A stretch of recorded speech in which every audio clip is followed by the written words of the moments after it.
یہ بات ذہن میں رکھیں کہ جب انسان فوت ہو جاتا ہے، جب انسان مر جاتا ہے، اس پر موت قائم ہوتی ہے، تو موت قائم ہونے کے بعد وہ قبر میں جاتا ہے۔ جس جگہ اس کو دفن کیا جاتا ہے اسے قبر کہتے ہیں، اور پھر قبر میں اس پر حالات گزرتے ہیں، یا اچھے یا برے۔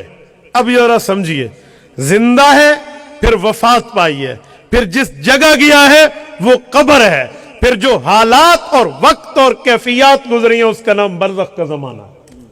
اب ذرا توجہ رکھنا، زندہ کسے کہتے ہیں، مردہ کسے کہتے ہیں، یہ دو معنی میں سمجھانے لگا ہوں، توجہ قائم رہے۔ روح اور جسم یہ دو چیزیں ہیں، روح جسم میں ہو یا جسم سے باہر ہو، لیکن جسم سے تعلق رکھے، یہ حیات ہے۔ میں ایک بار پھر کہہ رہا ہوں، روح جسم میں ہو یا جسم سے باہر ہو مگر تعلق رکھے، اسے حیات کہتے ہیں۔ روح جسم میں بھی نہ ہو، تعلق بھی نہ ہو، اسے موت کہتے ہیں۔ میں ان دونوں پر دلائل لاتا ہوں، لیکن پہلے میرے لفظ سمجھیے۔ روح جسم میں موجود ہے، آپ اور ہم بیٹھے ہیں، ہم زندہ ہیں۔ روح بعض اوقات ہماری جسم سے باہر ہوتی ہے، ہم پھر بھی زندہ ہوتے ہیں۔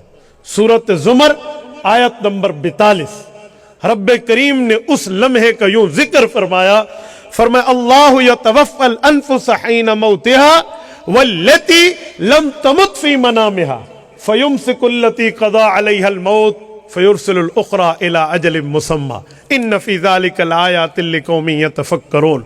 اس آیت کا خلاصہ، سمری، ما حاصل یہ ہے کہ دو بندوں کی رب بات فرما رہے ہیں۔ نیند آ گئی، ایک نیند میں فوت ہو گیا، ایک نیند سے اٹھ کے آ گیا، حالتیں دو ہیں، بندہ ایک ہے۔ جو سونے لگا ہے دو باتیں ہوں گی، یا یہ اس نیند میں مر جائے گا یا زندہ ہو کر یا اٹھ کر آ جائے گا۔ اب جب یہ سویا ہے، اس کی روح کہاں ہے؟ رب فرماتے ہیں یتوفی الانفس، وہ روح لے لی جاتی ہے۔ اگر مرنے کا فیصلہ ہے تو وہ روح اس کی رکی رہتی ہے ایک وقت مقررہ تک، اور اگر وہ دوبارہ دنیا میں آنا ہوتا ہے تو فیرسل الاخرى، اس روح کو دوبارہ چھوڑ دیا جاتا ہے اور یہ اٹھ کے آ بیٹھتا ہے۔ اب توجہ رکھنا، آیت کریمہ قرآن کریم کے مطابق سونے والے آدمی کے جسم میں روح نہیں ہے، یتوفی، اللہ نے وصول فرما لی ہے، لے لی ہے۔ اب سوال یہ ہے کہ روح جسم میں نہیں ہے تو اب یہ بندہ زندہ ہے یا مردہ ہے؟ آپ کبھی سونے والے کو مردہ کہیں گے؟ تو روح تو جسم میں نہیں ہے، یہ کیوں زندہ ہے؟ اس نے خواب عمرے کا دیکھا تو روح عمرے میں، خواب اس نے مری کا دیکھا تو روح مری میں، خواب اس نے جنت کا دیکھا تو روح وہاں کی سیر کر رہی، خواب میں یورپ گھوم رہا تو روح وہاں کی سیر کر رہی۔ اب جب روح اس میں نہیں ہے، یہ توفی الانفس کھینچ لی گئی ہے، نکال لی گئی ہے، سو رہا ہے، حالت نیند میں ہے، روح باہر ہے لیکن زندہ ہے۔ کیوں؟ روح کے تعلق سے، جس کی وجہ سے نبض چلتی ہے، جس کی وجہ سے دل دھڑکتا ہے، جس کی وجہ سے کھانا ہضم ہوتا ہے، جس کی وجہ سے اس کا نظام ہائے جسم چل رہا ہوتا ہے، لیکن روح باہر ہے تو زندہ ہے۔ تو میں نے کہا حیات کی تعریف میں دو باتیں تھیں، روح جسم میں ہو جیسے آپ اور میں، بندہ زندہ، روح جسم سے باہر رہ کر تعلق رکھے جیسے سونے والا، بندہ زندہ۔ یہ حیات کا معنی ہے۔ روح جسم سے باہر ہو، بندہ مردہ نہیں ہوتا، یہ ذہن میں رکھنا۔ باہر رہ کر تعلق ختم ہو جائے، یہ مردہ ہے، اور وہ ایک وقت ہوتا ہے جس کو قرآن، چلو میں دوسری بات کرتا۔ اب آئے موت کی تعریف۔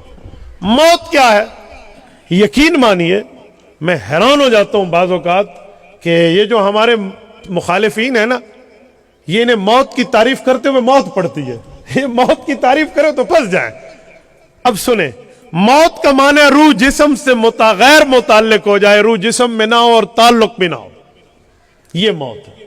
جسم سے نکال دی گئی، تعلق بھی ختم ہے، کیونکہ اگر تعلق جاری رہے باہر رہ کر تو سونے والے کی طرح زندہ ہے نا، تو وہ موت۔ اب یہ موت کب تک ہے؟ جیسے حیات کا ایک عرصہ ہے، ایسے موت کا بھی تو ایک پیریڈ ہے، ٹائم ہے۔ تو قرآن کریم کہتا ہے کل نفس ذائقۃ الموت، ہر نفس نے موت کا ذائقہ چکھنا ہے۔ قرآن کریم نے موت کو پینے میں تعبیر نہیں فرمایا کہ موت پینی ہے، چکھنے کی بات فرمائی ہے۔ چکھنے اور پینے کے فرق کو سامنے رکھیں تو خدا کی قسم مسئلہ سمجھ آ جائے. یہ جو وقت ہوتا ہے نا، ایک وقت مقررہ پیدا ہوتا ہے کہ اس بندے پر موت آنی ہے، ایک لمحہ اس پر آنا ہے، تو اللہ نے اس کو چکھنے سے تعبیر فرمایا. چکھنے کا اثر ایک وقت ہوتا ہے. یہ بتایا جا رہا ہے کہ روح جسم کا تعلق ٹوٹا، دنیاوی حیات ختم، اب قبری، اب اخروی، اب برزخی، اب موت کے بعد والی حیات شروع. یہ ایک وقت یہ ٹوٹا ہے. لفظ قرآن تو اپنی جگہ. اب ذرا آؤ حدیث پاک میں بھی اس کا معنی موجود ہے. ان اللہ قبض ارواحکم حین شاء وردها الیکم حین شاء. صحیح بخاری کتاب الجنائز میں موجود ہے. رسالت مآب علیہ السلام نے فرمایا کہ رب کریم جب چاہتا ہے تمہاری روحوں کو قبض کر لیتا ہے اور جب چاہتا ہے لوٹا دیتا ہے. اب روح قبض ہونی دو شکلوں میں ہے، یا نیند میں تعلق رہے گا یا موت میں تعلق ٹوٹ جائے گا. اگر نیند میں تعلق ٹوٹ گیا تو یہ موت ہے، نہ ٹوٹے تو حیات ہے. لیکن موت کے وقت ٹوٹے گا. کیوں؟ یہ انسان اور خدا کا فرق ہے کہ اللہ حی القیوم ہے. حی قیوم کا معنی زندہ ہے، کبھی اس پر موت نہیں آئے گی. اور انسان مخلوق ہے اور مخلوق کبھی خالق نہیں ہے، اس پر ایک وقت موت آ سکتی ہے. یہ فرق کیا گیا. اسی قرآن اور حدیث کی بات کو علامہ اقبال کے شعر میں سنا دوں. علامہ اقبال رحمہ اللہ اپنے شعر میں فرماتے ہیں کہ تمہیں اگر موت کا معنی آ جاتا ہے نا تو تمہیں سارے معاملات ٹھیک ہوتے نظر آتے ہیں. اپنے لفظ میں فرمایا غافل نے سمجھا ہے موت کو اختتام زندگی. غافل نے سمجھا ہے موت کو اختتام زندگی ہے. یہ شام زندگی صبح دوام زندگی. اینڈ آف دا پیریڈ نہیں ہے. اینڈ آف دا پیریڈ کچھ ٹائم کے لیے، رات کا ایک لمحات ہوتے ہیں، اس کے بعد صبح ہو رہی ہوتی ہے. اب روح کا تعلق کچھ وقت کے لیے ٹوٹا، ذائقہ ایک وقت تک رہا، اس کے بعد آخرت کے معاملات پہ دوبارہ تعلق جڑ گیا. تبارك الذي نزل الفرقان على عبده ليكون للعالمين نذيرا.